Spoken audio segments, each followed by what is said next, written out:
second ECG lecture of Easy ECG series.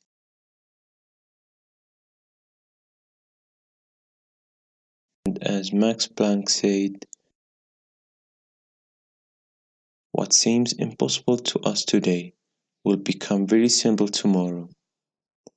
So let's get started. The second chapter of Easy ECG series will be about the electrocardiographic leads. In this chapter, we will talk about the limb leads, the chest leads, the lead orientation, the Einthoven triangle. Let's jump to the electrocardiographic leads. During activation of the myocardium, electrical forces or action potentials are propagated in various directions. These electrical forces can be picked up from the surface of the body by means of electrodes and recorded in the form of an electrocardiogram. A pair of electrodes that consists of a positive and a negative electrode constitutes an electrocardiographic lead.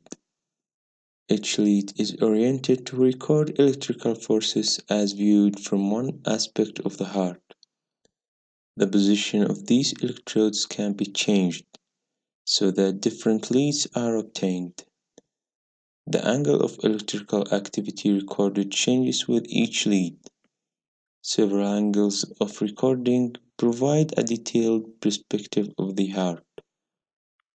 There are 12 conventional ECG lead placements that constitute the routine 12-lead ECG.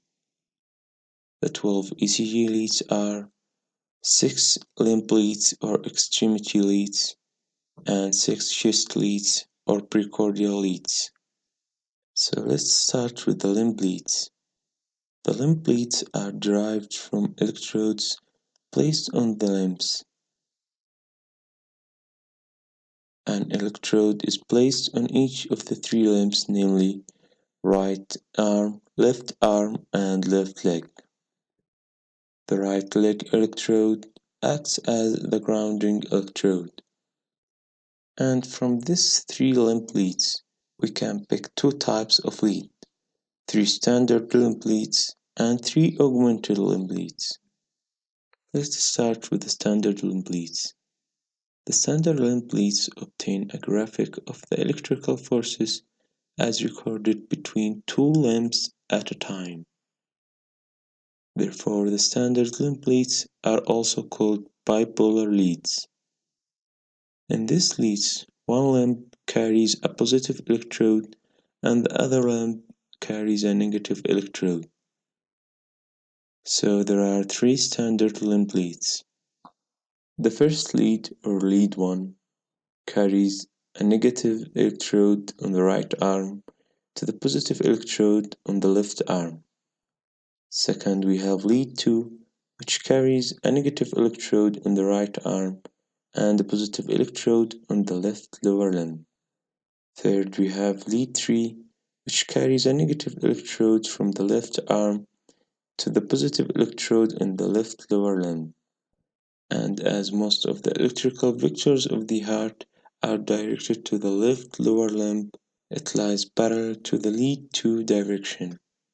So we can say that lead 2 saves the heart from the left lower limb and picked most of the electrical vectors of the heart.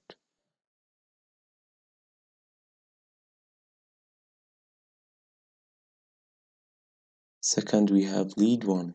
This limb lead sees the heart from the left arm.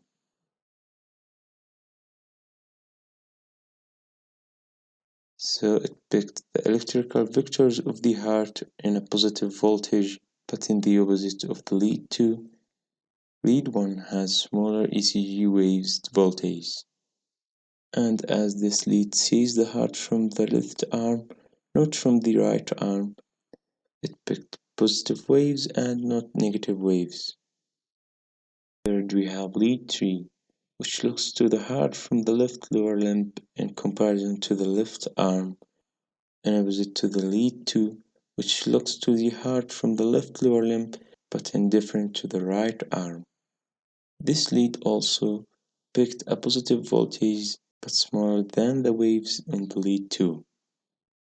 So to sum up the standard limb leads, we get first the electrical vectors of the heart, which is directed to the left lower limb, and the only lead that lies parallel to this line is the lead 2. So in a normal heart, it will pick most of the ECG waves with a high voltage in comparison to the lead 1 and the lead 3.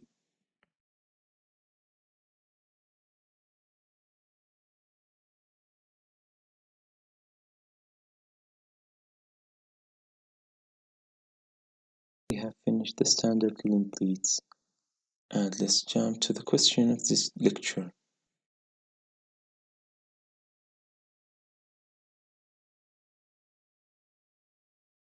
What is the main difference between limb leads and chest leads?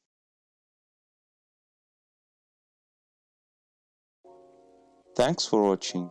I will be more than grateful if you press the like, subscribe button and share this video with your colleagues.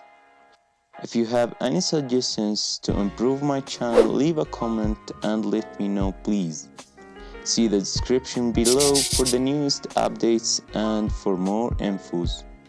Also, don't forget to follow us on other social media sites. Keep your narcotic dose and good luck.